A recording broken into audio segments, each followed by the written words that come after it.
Can we have your attention, please?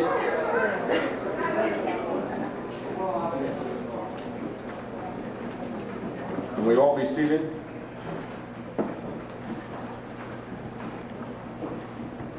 Good afternoon, ladies and gentlemen. My name is Patsy Papandrea, and I'm the president of the Meriden Hall of Fame. It's with great pleasure that we welcome you here on behalf of the board of directors and the officers of the board. Today is a special day for us. We have 4 inductees into the Meriden Hall of Fame, and we're going to dispense with a lot of the formalities, if you don't mind, because we're in competition with many events. Many of the people in this room have to be at other events very shortly, so if you will please consider our shortness of our program initially, but feel free to stay after the program for refreshments. If you would please all stand for the Pledge of Allegiance. I pledge allegiance to the flag of the United States of America and to the republic for which it stands, one nation, under God, indivisible, with liberty and justice for all. Please remain standing. I'd like to introduce Father Joseph DeShaka, pastor of Our Lady of Mount Carmel in St. Lawrence Church, with an invocation.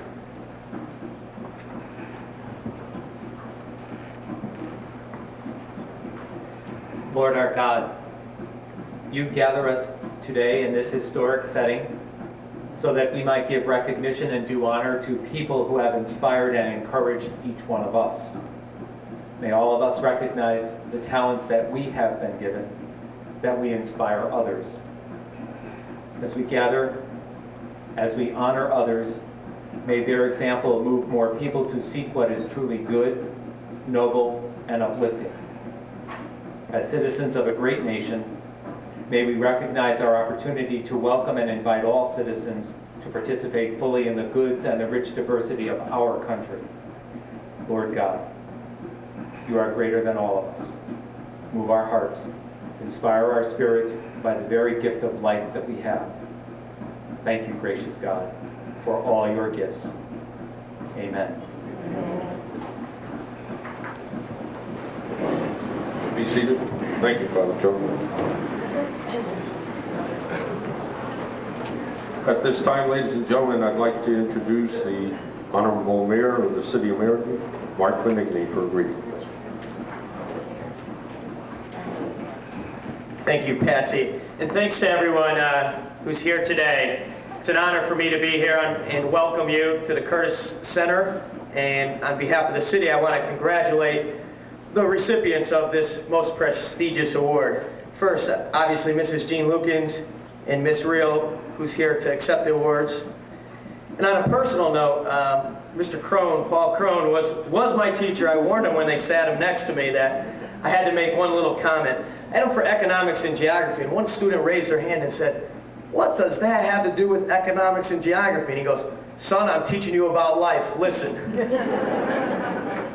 And then to Mr. Lamphier, I've asked my mom, I asked my girlfriend, I keep seeing your cartoons in the paper, and I said, geez, I know I'm Italian, and I know I have a big nose. Is my nose really that big? And when your mom and your girlfriend tell you yes, I guess you're on the money, Frank.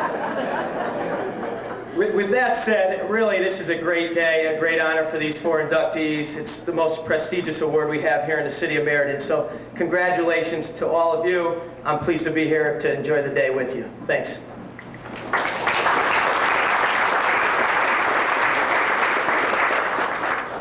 For some of you, I'm not sure if you've been here since the old Curtis Library. If you went to Meriden High School, you had to be in here years ago. But the renovation, I think, is absolutely beautiful. And for those of you who were in here for the first time, I've got to believe it's a surprise for everyone. And for those who have been here before, it's a real pleasure to come back in. For me, it's a special. I was privileged to be a part of the building committee, and for the amount of money that was allocated by the city, I think the building came out just absolutely beautiful. Do you agree with that?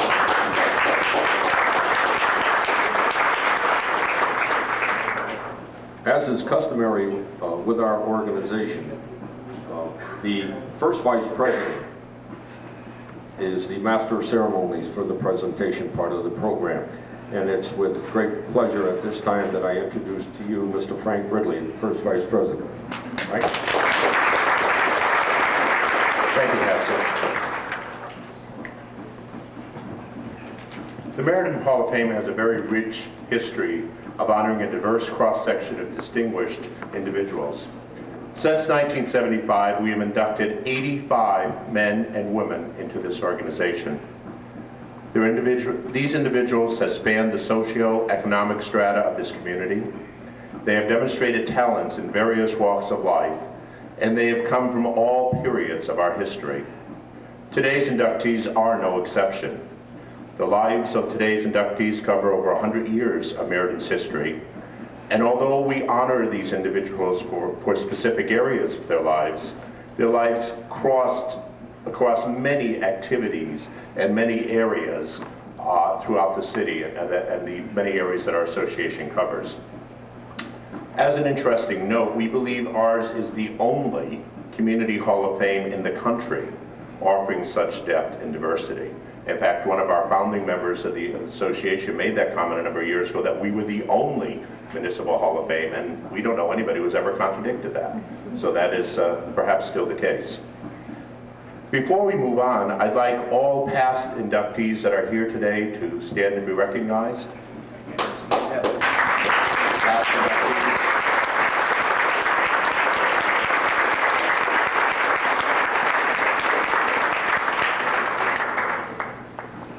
It is also a pleasure that we welcome our presenters and our soon-to-be inductees to today's ceremonies. To move things along, today we have 2 recipients in the field of art. And to start the festivities, I invite Brian Lamphier to present the first award for art.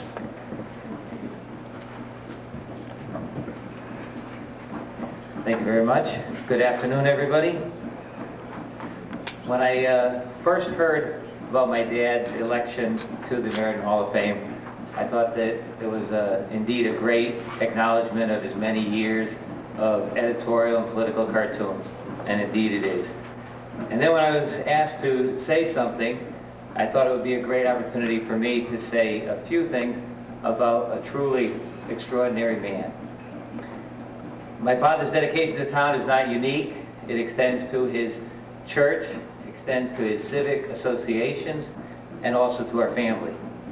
I'm grateful to my dad for all he's done and continues to do for us. His positive attitude, anyone who knows him can tell you, is contagious. And I just hope this tribute to him makes more people want to know Frank Lamphier, because as his friends and family will tell you, to know him is to love him. Congratulations, Dad.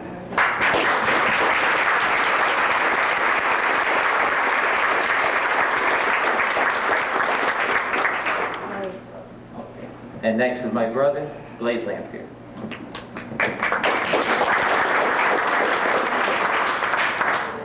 Come 350 miles from Rochester, New York, and they let you say a few more words, I guess. I'll try to be brief. No man wants to be forgotten. Every man, if he breathed, wants someone to remember that fact. No shame in it, a perfectly human aspiration. Just remember.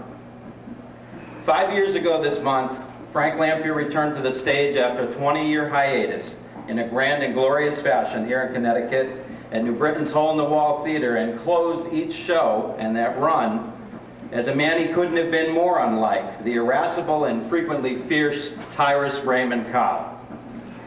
And yet Frank Lamphier was able to illustrate the regretful and bitter baseball great by revealing a great deal of himself through that character, through that person. His quiet but unyielding passion and his love for this country, its splendid national game, and his pride in his professional accomplishments. Some of you here today were fortunate enough to see his, what the Hartford Courant called, a must-see performance. Others were lucky enough, as I was, to share the stage with him and watch him give so much of himself, unselfishly, so that people would not only be entertained, but that they would walk away remembering. So I stand here today to tell you that Frank Lamphier has always been like that, giving so much of himself, unselfishly, so that those who experience his artistic gifts walk away not only being entertained, but remembering. Today you remember a man who has been generous with his soul and his talents, who has been a paragon of faith, dignity, patriotism, fatherhood, and decency in the face of adversity throughout his entire life. My siblings and I have indeed been blessed, 1,000-fold, to have a dad who is the epitome of all of those traits, with a generous helping of humor to make it all so wonderfully human. Of course you know his humor, you've witnessed it, laughed at his political lampoons and cried at his memorial cartoons, cheered and jeered at his satires. But he has moved you with his talents. At the breakfast table or late at night when you've opened your record journal, he's touched you all, since that first time that a lamp cartoon appeared in print more than 60 years ago in a Providence newspaper. Meriden, your adopted son has served you well, and his wife of 52 years, and his family, his church, and his country.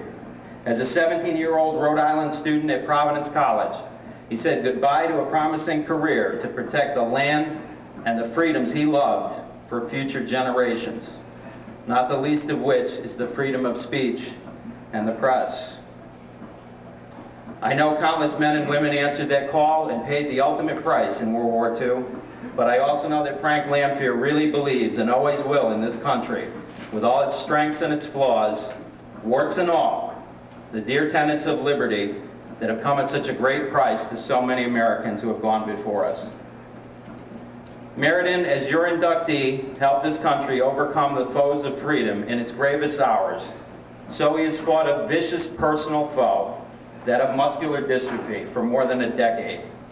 Yet he has maintained steadfast, with an unshakable moral courage, and of course his humor, to carry him through the recent years and fight on for those he loves, as he has always done. Maybe it's because he also has the great gift that Cobb did not have, that of patience.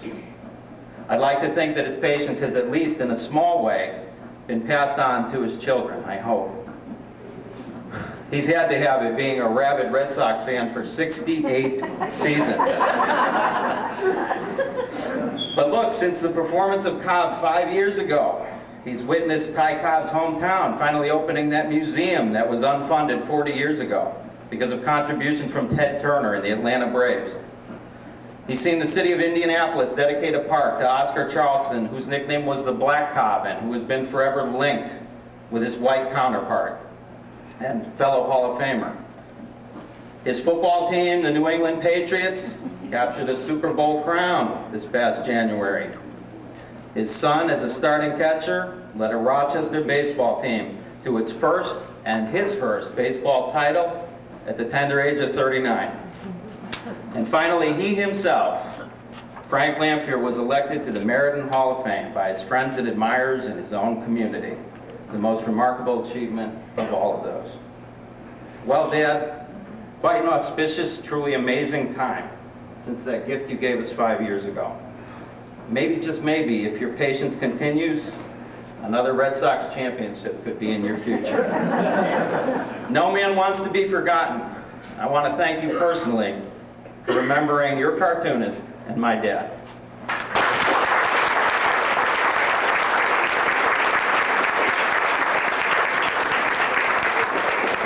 Brian and Blaze and your two sisters, would you come up and present your dad his award?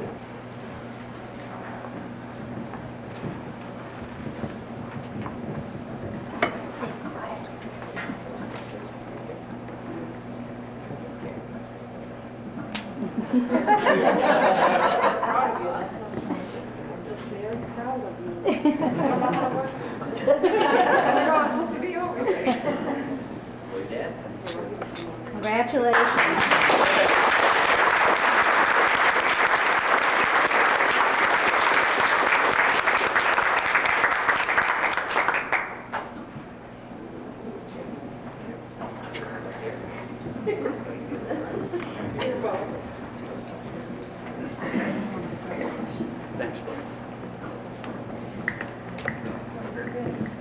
Well, I certainly thank these people for all those kind words.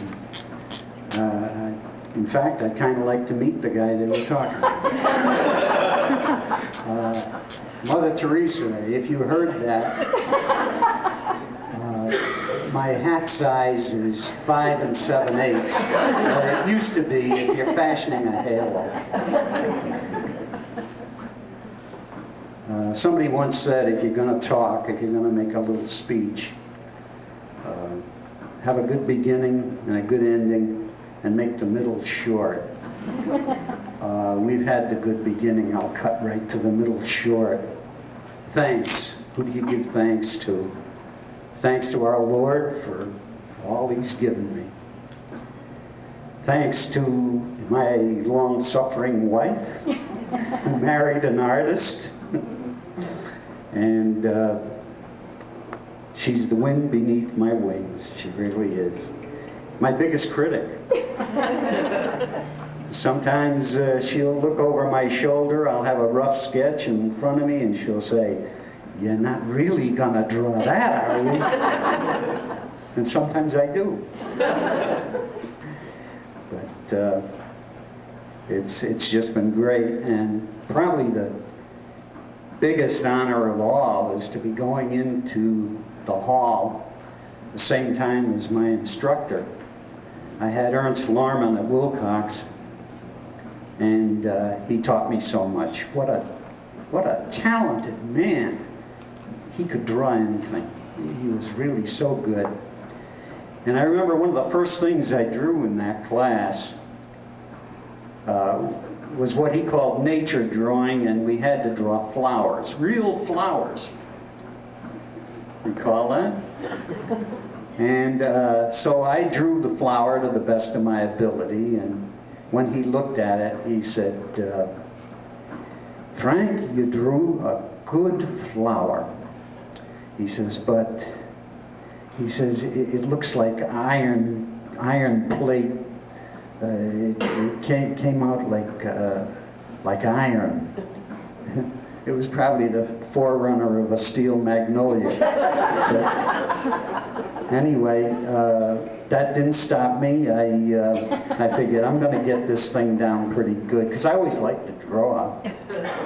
And so the next thing I tried was charcoal, drawing from plaster casts. And my charcoal drawings belonged in the ash can. Those didn't come out too good either. But we didn't give up. We used to have life drawing where he would pick different ones from the class to go up and model for us in whatever pose we wanted, clothed. And after I drew my first drawing of a model, he came over and looked at it and he said, "Frank, your fingers are like hot dogs." I thought I was developing a condition of some kind, but he meant the drawing I had made of the model. But then something happened. I thought, if my fingers look like hot dogs and they look funny, maybe I should keep working it from this angle. The next thing was a pen and ink drawing of an eagle's wing. And he raved about it. It came out good. And I said, maybe pen and ink is my thing. And from there, I worked on cartooning. And he helped me so much with it. Where to put the blacks to make a reader look at that first. The grays, the highlights, the whites. The things he used, things he told me, I still use to this day. And, well, I'm sure you're going to hear more about Mr. Lohrmann from Ciro. He was a great teacher, and he helped me so much in my career.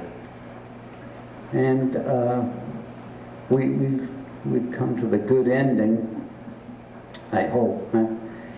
Not a great ending, but a good ending. I want to especially thank the victims of my satire, some of whom are here today. And It's been a great ride. I've enjoyed poking fun at the things that go on in town. Some people ask me, where do you get your ideas, you know? How can you not live in Meriden and see things happening? I've never run short of material. I've never failed to meet a deadline, and I hope I'll be able to do it for many years to come. Thank you all so much for coming.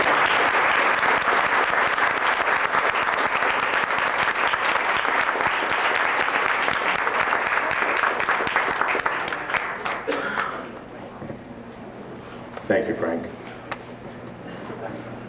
Next, I asked Cyril Artoflan, a 2001 Meriden Hall of Fame recipient in the category of art, to present the second award today for art. Thank you.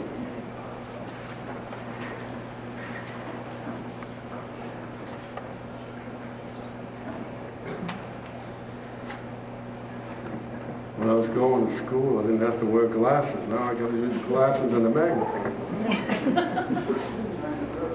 This is a great honor, a wonderful honor, it's a fantastic honor for a great man. Ernst Lohrmann to the Meriden Hall of Fame.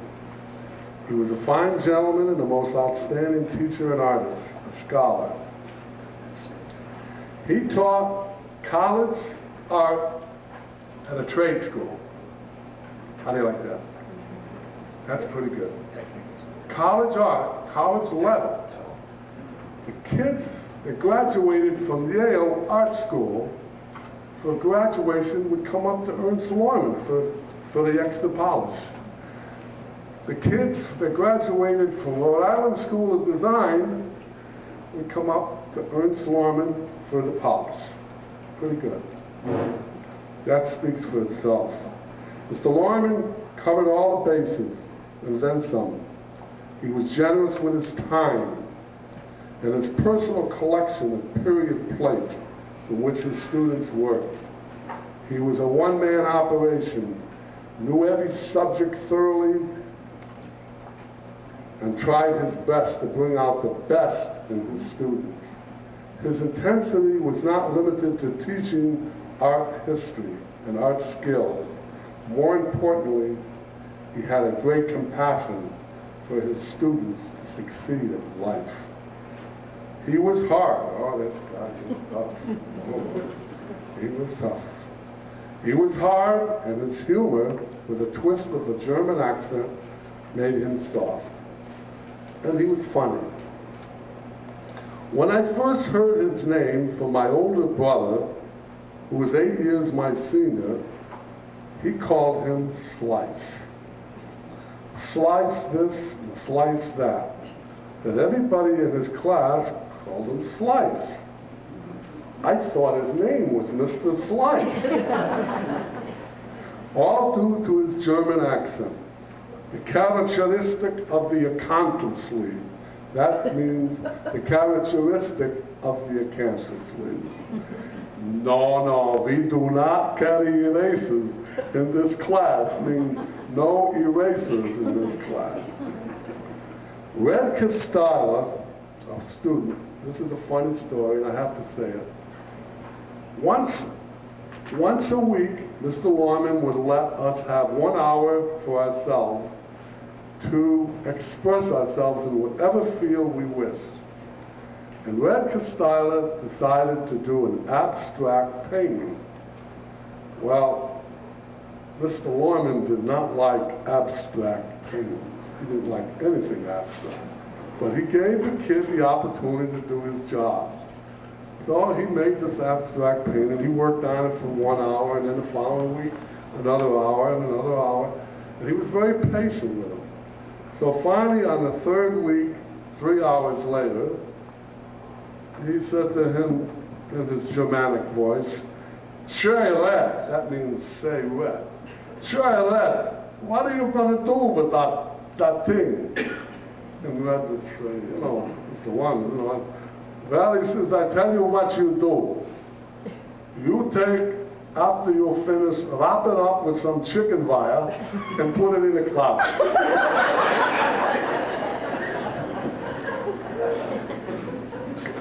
He was born in Germany in 1889. Lohrmann received his training at the Royal School of Applied Art in Munich.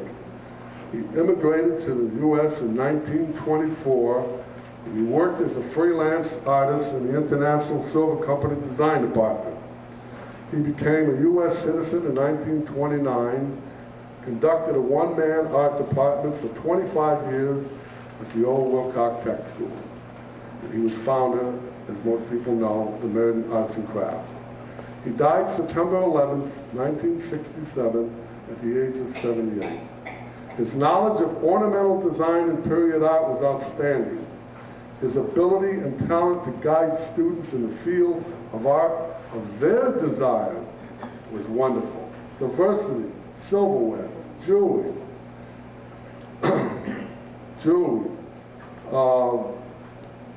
watercolor, oil painting, charcoal, pen and ink, illustrations, art, sculpturing, fashion design, textile, advertising, landscapes, product design, and the list goes on and on and on. Produced more, and they can quote me in the United States, this is the truth, produced more outstanding careers in the world of art, I'll say this loud and clear, than any other teacher known. His students achieved great levels in their own field of art, not only in the U.S., but abroad. Top awards in major museums. This man was rare. He had a plaque in front of his class which read, "He who works with his hands is a laborer. He who works with his hands and his mind is a craftsman. He who works with his hands, his mind, and his heart is an artist." Ernst Lohrmann was an artist. I would like to have the former students stand up, please, as I read their names. Number 1, Frank Lamphier, cartoonist. Tommy Nicholas. He has after his name N.A., AWS, which means Fine Artists National Academy. National Academy, American Watercolor Society. That's like a ball player hitting 500. John Calabro, fine artist. Richard Cavett, silver designer. Wallace's and Gorhams. Victor Fusco, die cutter and silver designer. Nicholas Scalise, fine artist, major museums. William Thompson, fine artist, major museums. Warren Sattler, nationally known cartoonist. Charlie Mays, advertising designer. Robert Brintley, industrial designer. Ann Gore, textile designer, New York City, became one of the tops. John Marsh, industrial designer and fine artist. Charlotte Sternberg, I'm sure some of you people remember her also, fine artist. John Massimino, teacher and fine artist. Warren Dotney, jewelry designer. Carl Sundberg, industrial designer. Stuart Young, silver designer. Marion Smith, silver designer. John Gilroy, silver designer, Reed and Barton. Hayes Fitzgerald, graphic arts. Frank Young, graphic arts, 1938. Achille J. Toffelon, my brother, graphic artist. John Cesanis, silver designer. Anthony V. Lordota, he was the first graduate of Lohrmann's class, 1934. Robert Doffler, silver designer. Bruce Hart, advertising. Lawrence Kibbles, red kite. George Kingham. Lohrmann would be very, very proud of all of you, and in his expression, he would say, "Wadi, wadi good. You come far." And God bless you all.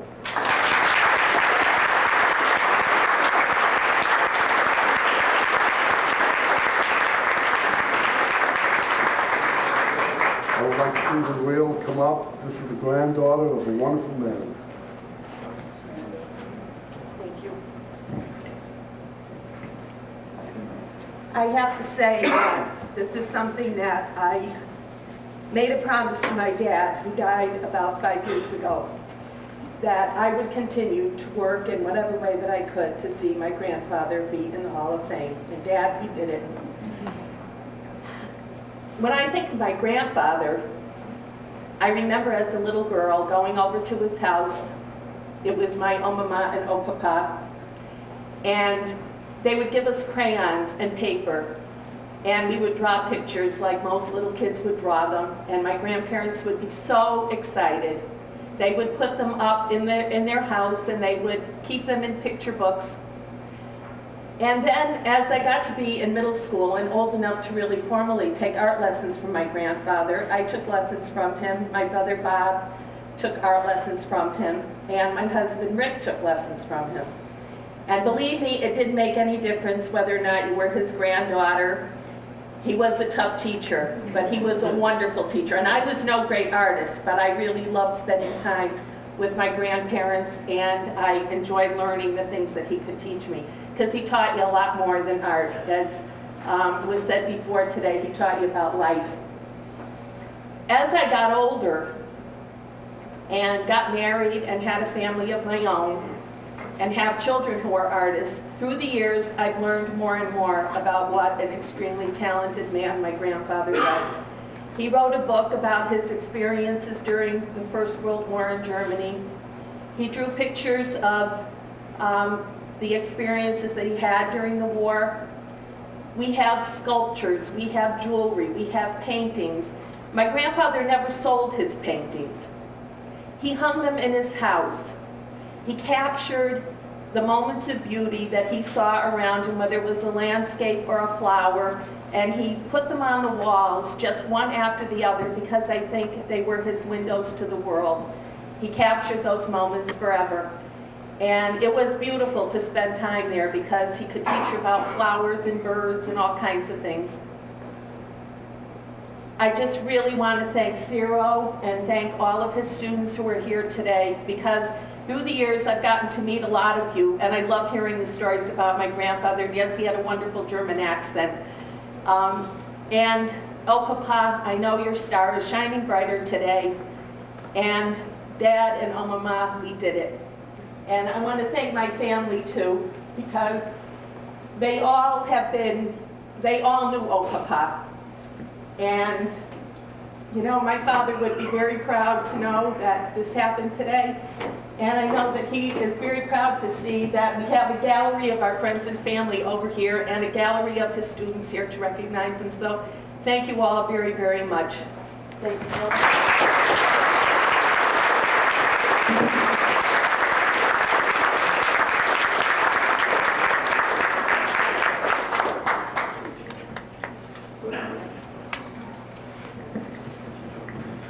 Robert P. Patton will now present the award in the category of Law, Government, and Military. Thank you, Frank. Ladies and gentlemen, I have the honor and pleasure here to induct Ralph Lukens as a member of the Meriden Hall of Fame. Ralph was born in Meriden in '29, attended schools here, graduated from Meriden High in '47, received a bachelor's degree from Wesleyan University in 1951. 2 days later, he and his 8th grade sweetheart, Jean McGrath, were married. That's what you call a long, loving, solid relationship. While working full-time at Phoenix Mutual, he attended University of Connecticut Law School and graduated and passed the bar in '58. He entered private practice in Meriden and served the community until '77, when he was elected judge of probate. He was involved in many civic and charitable associations. He was city alderman and mayor pro tem of the Court of Common Council for 4 years, chairman of the zoning committee, president of the local bar association, chairman of the Red Cross chapter, director of Dime Financial Corporation, active in the United Way, the Catholic Graduates Club, St. Rose Home and School Association, member of Rotary and several committees involved in the planning and building of Mid-State Memorial, or Mid-State Medicals. In 1989, he became administrator of the statewide probate court system In that capacity, he also spoke and lectured to judges and groups nationwide, including the National College of Probate Judges. He was very proud of his work in the probate field, a direct reflection of his honesty and trust. Upon his retirement as administrator in 1994, he served as interim chief executive of Dime Financial Corp., the parent of Dime Savings Bank. Ralph was a gentleman in the true sense of the word, concerned with people, their families, their problems. A family man himself, dedicated to his wife of all those many years and their 3 children, 3 daughters. A friend you could always count on, and one you could also count on to have a good time at a party. One of the things he did for me, that you people will recognize, some of you, was help turn me into a Meridenite. Late in the evening, after some dances at St. Rose or a charity club ball or some other function, he and Jean and some of our other born in Meriden friends would clue me in about the old times in Meriden. So, and even though I was a recent immigrant from Ohio, I could recount stories about Katz's Ice Cream Parlor, Lowe's Pole Theater, and the balcony, and what went on up there. And Rhoda Burley's dancing school. Ralph loved his city, his family, his friends, and is a true, proud son of Meriden. It's my pleasure to introduce his wife, Jean McGrath Lukens, who will receive the award.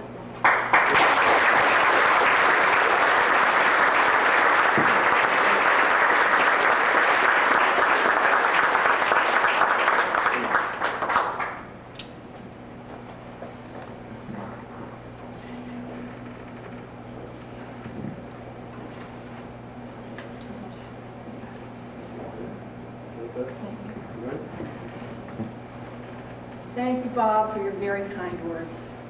Bob has been a longtime friend of ours, a person we value very, very much. My family and I are most grateful to the Meriden Hall of Fame for this honor which you have bestowed on our late husband and father, Ralph Lukens. 2 of our daughters, Kathy and her husband Joe, and Martha and her husband Ken, are here with me today. Our 3rd daughter, Anne, and her husband Simon live in Wales, and it was just a bit too far for her to get here. In the spring of 1998, on one Sunday afternoon, Ralph and I sat down, and at first we began to joke about, then to talk about, and finally we wrote our obituaries. It was Ralph's opinion that his obituary should be very brief and contain only the most pertinent information. I remember him saying that any accomplishments or any good things that he had done would be remembered by those who knew him. So, except for listing his funeral arrangements and his survivors, the following is the only other statement of his obituary. It was to him what was important, and I quote, "Judge Lukens was born in Meriden, he lived in Meriden, he loved in Meriden, and he died in Meriden. He was very proud of his roots in this city." And again, we thank you sincerely for this honor.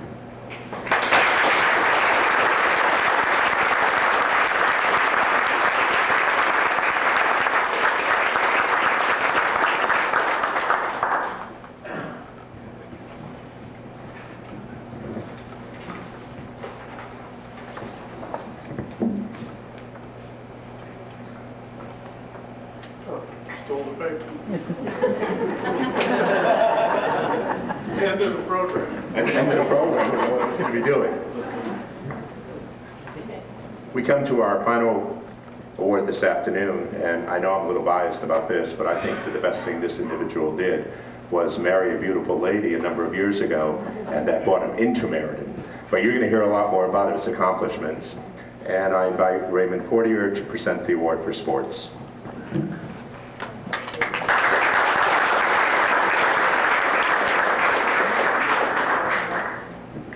Good afternoon.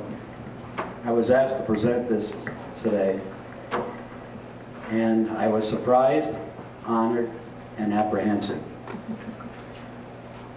I've been a teacher for 37 years, and it's still tough to get in front of a group.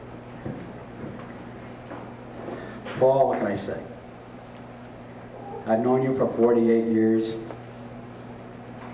as a coach, as a teacher, as a fellow coach, as a friend, a person I truly, truly love. As a coach, Mr. Crone was tough but fair. He would get all he could from his players. This, of course, helped his athletes to be better men, able to deal with the difficulties of life, and to work also as a team at solving the problems that always seem to arise. He also got along with all of the other coaches on the staff and was willing to help them out if they needed it at any time. As a teacher, he developed ways to reach his students in the social studies area. He made it interesting, and for me, that course was Problems of American Democracy. What problems? He taught us a sense of civic pride, and our duty to be a good citizen. By the way, Paul, at the 45th anniversary of the Union, of which you are a founding father, I had the opportunity to speak to Nora Fahey, your counterpart from Maloney in the social studies area, and I talked to him about the problems of American democracy, the chorus, Problems of American Democracy, and he, in about a minute and a half, we had a complete review of the course.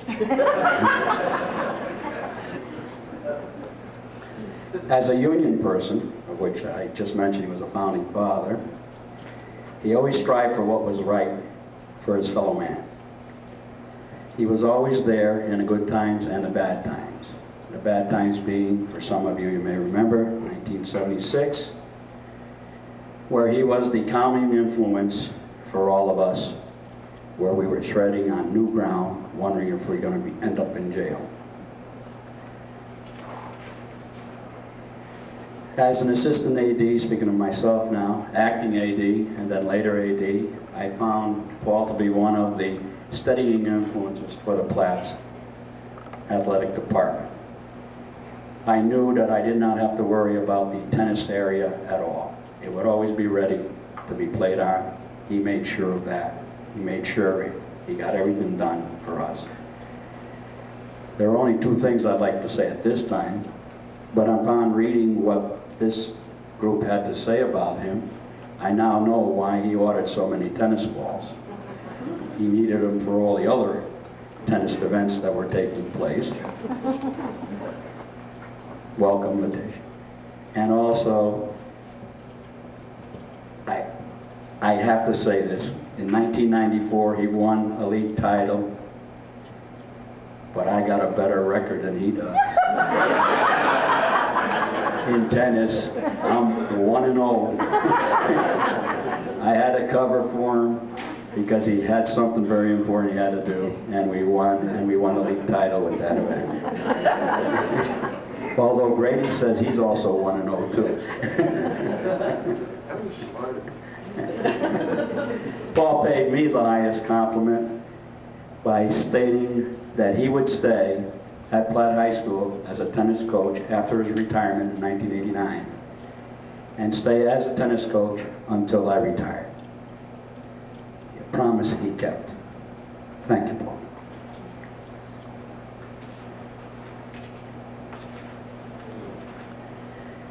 Behind every man there is a good woman. Better woman? I don't know, this day and age, better woman?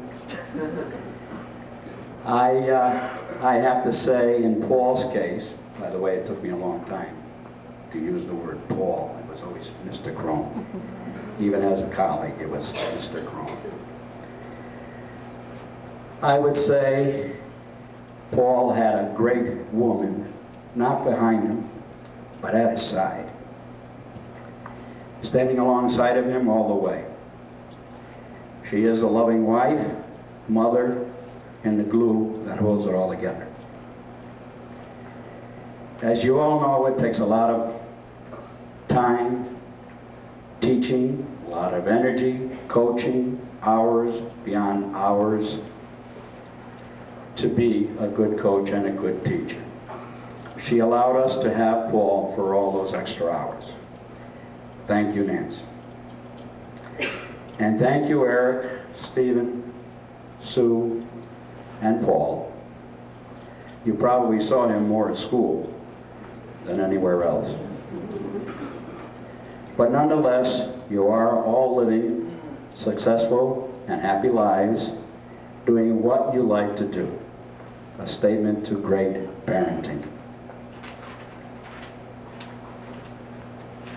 Before my final words, I would like to tell you something I did not know. And knowing Paul, most of you probably do not know that either, because I haven't seen it in anything that's been written up. Paul and his doubles partner, Al Rogers, have not only won local, state, and national titles in doubles tennis, but also international tournaments as well. And if I'm not mistaken, I believe that both the doubles team, Paul and Al, were ranked #1 worldwide on a number of occasions, if I'm not mistaken. But those of you knowing Paul know that that wouldn't come out anywhere. Paul is a consummate professional, ethical, and moral man. His integrity is beyond reproach.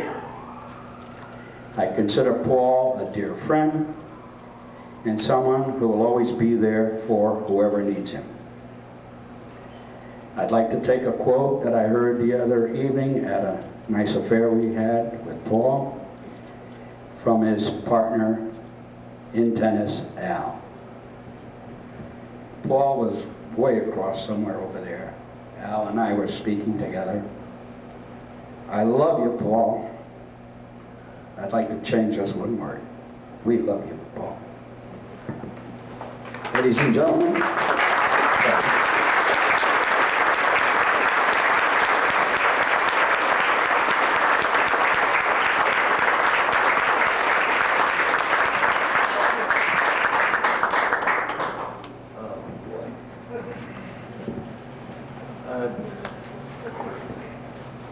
First, I'm humbled by the past and present recipients, and I can't measure up. I'm deeply appreciative of this award that you've bestowed upon me, and doubly so because it's a Meriden honor. Now, I'm a Philadelphian and came out of the war and wound up here. And as Ray said, and Katz was mentioned, that's where I met. Oh boy. Well, I know we were married 53 years, but I'm not quite sure when the year was. But this is a great honor. Many towns in Connecticut, they call themselves old Lyme, old Saybrook, everything old. Well, I propose that our city be renamed New Meriden. I truly believe that our city is on the cusp of a new surge of progress.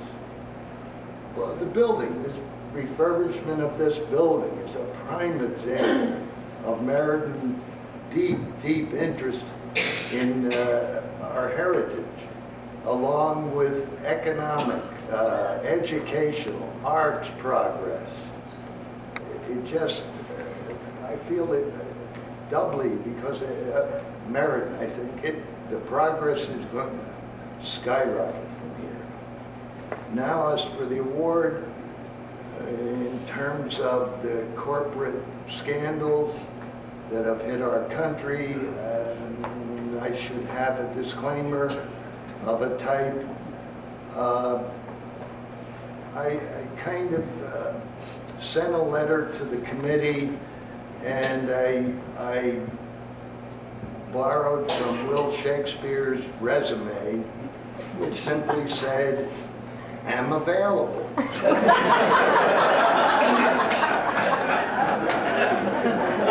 No. But it is the most cherished honor that I've ever received anywhere. And there's so many people and groups that I owe for this award. I can only hope to recognize a few. Well, first my family. And it was cats. And she not only was, as Ray said, she helped us coach. And she even went behind my back to work with formations with Henry Zaleski. I'm not kidding. And, you know, it's just so many things. And without Nan, I'd be totally lost. And the base of all my accomplishments. And now for 4 children, they've never disappointed us. Well, almost never. Minor crises only, and they'll get me for that. And they sort of acted like the Smothers Brothers half the time. But I, as a teacher, used to try to calm down parents, and they'd have a brilliant student. 2 years later, a maverick would come in. And I'm bailing the kid out of the office all the time. And the parents, well, why did they getting all upset? And I said, hold it. Don't you realize that all of your children had different parents? And they looked at me and they were, you know, incensed. I said, no, hold it. Don't you realize that the first child you had, you sterilize everything is clean, you take care of this and that. The second one comes along, you get a little sloppier. By the third child, you pull the bottle out of the refrigerator cold, hand it to the second, the fourth, and they're all different. And, you know, you cannot have the same children.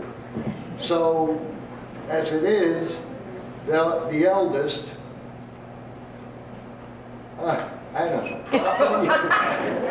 property owner, home restorer, entrepreneur, and the joke in the family is that the oldest is, I'm not going to tell you his age, but it's up there, is about 18. The youngest is about 65.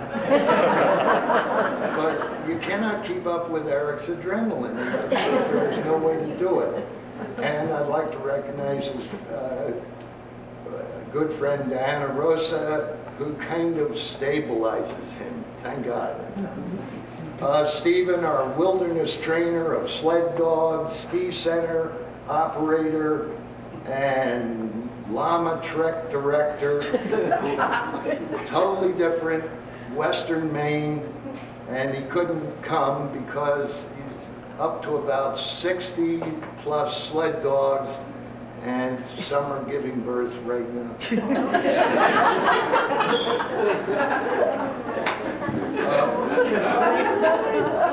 Poor Susan, the only daughter, Sister Sue, I got beat on by the other 3, and terrible things they tried to do to her. Excellent mother of 2 prized grandchildren. The eldest, Robert, in his 3rd year, midshipman at the Naval Academy, had to leave because of had to get back to the academy or had been punished. But we were thankful that he was with us a couple days. And of course, Sue's wonderful husband, Robert, Barry, Human Resource Director at Medtronic. Jonah, the youngest grandchild, freshman at the same high school where his older brother went. And Dr. Paul Jr., senior scientist, National Marine Fisheries. And he takes him on the chin, the only doctorate. And the older brothers, of course, kid him for that. And we're extremely proud of them all.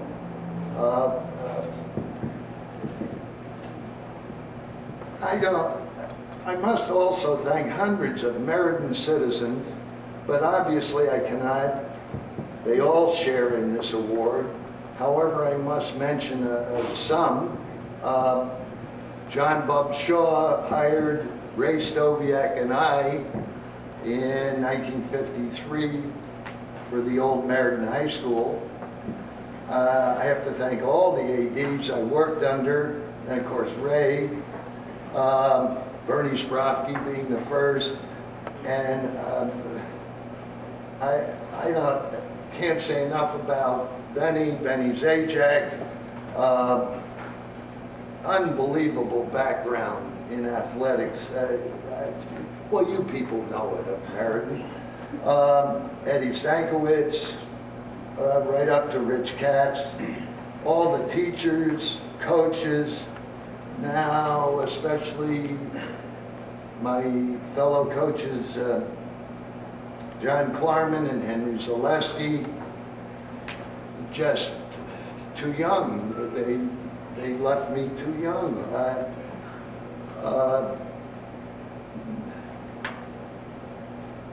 Unbelievable role models, Henry and John. Humor, brilliance, no swearing, no belittling of a student, a player. They were lost to Meriden. Unbelievable coaches. And of course, the Board of Educations I worked under, all very helpful for all the students in Meriden. Deep belief that the youth were our future.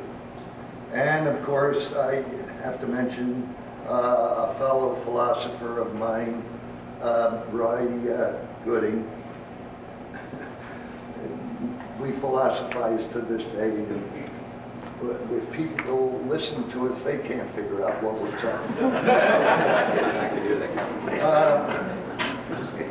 And of course, my senior tennis group, the Bark group, that's the Birdsey Avenue Racquet Club. They're a good group. Sauce, Benny Tiezzi, Jim Clark, Bill Wheaton, and it goes on and on.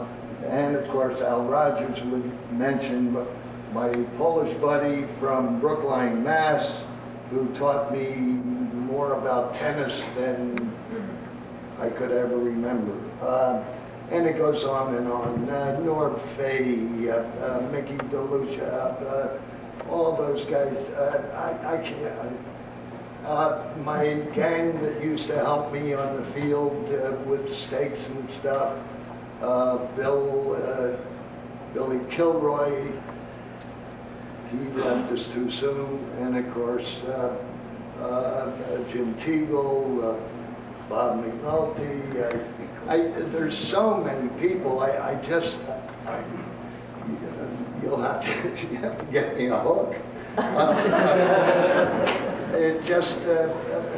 I've left out too many.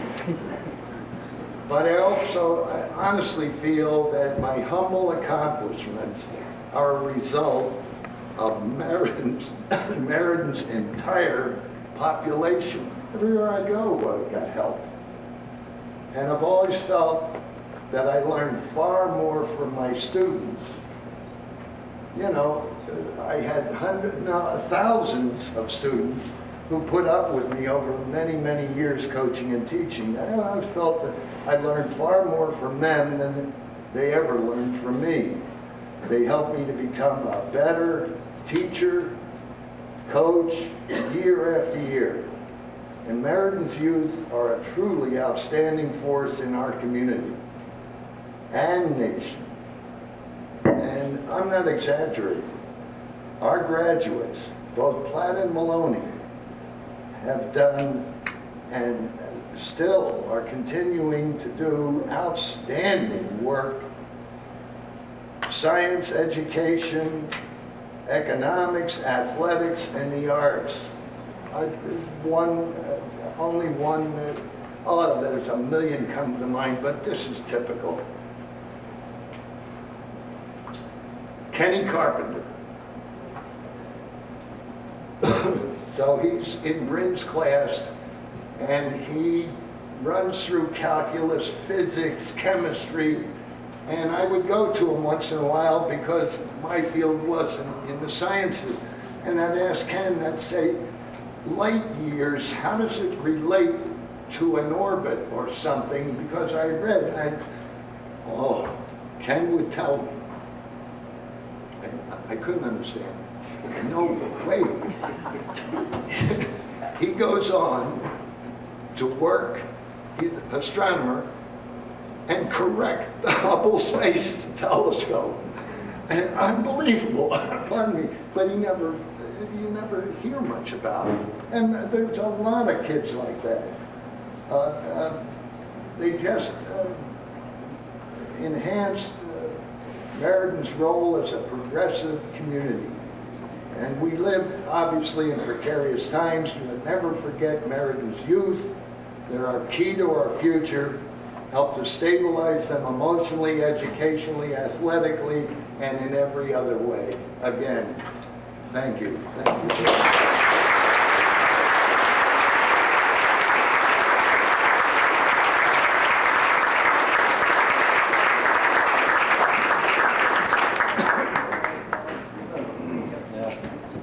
Thank you. Ladies and gentlemen, will you please join me in welcoming the newest inductees to the Meriden Hall of Fame.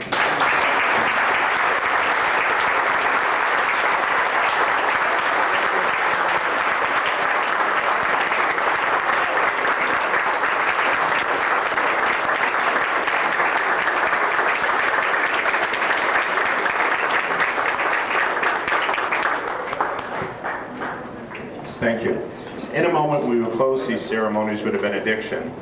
But before we do, I would like to invite each of you to join us for a reception after these ceremonies for our inductees. It will take us a moment or two to clear the chairs in this area, and I asked our board members to do that after we're finished, and then we will clear up the open space here for refreshments for all of you and for you to have a chance to greet the inductees. Our thanks today to George Esposito for his usual fine job in preparing this reception. And our thanks also to Stacy Roy. I think, yeah, she's still here. Stacy is the executive director of the Curtis Center. She's been with us for about 2 months now, I believe. And we thank her for her presence today and also for her and the board of directors for hosting us here today. I'd invite each of you to visit our new Traveling Hall of Fame display, which is over in the east wing of the building. This display has been put together by the dedicated work of Brendan Babako and Kenneth Cowings, two of our board members, and with a very generous grant from the Cuno Foundation. It will be used as a teaching tool about the Hall of Fame and Meriden's rich history, and it will do some traveling around to various events, some of the schools and things like that. It's been something that we've been wanting to do for a long time, and we've been finally able to put it together.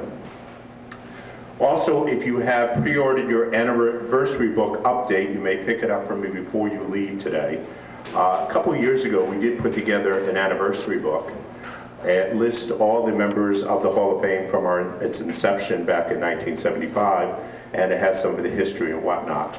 We still have some copies of the entire book available. If anybody's interested, I have order forms for that. And each year we do an update both to the index of the book and to the book itself to honor those that were bought in during that year. So if you pre-ordered it, see me, I have those copies today. If you have not pre-ordered it, I do have order forms. Have to do our commercials, Betsy. Okay, and now Father Joe, if you come forward and give us your benediction, please.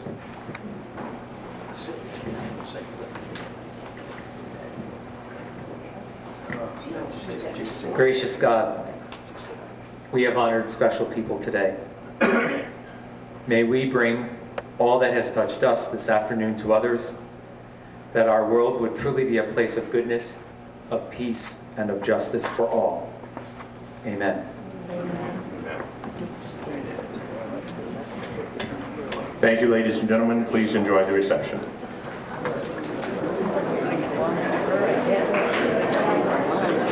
How you doing? Doing well. How are you? Good.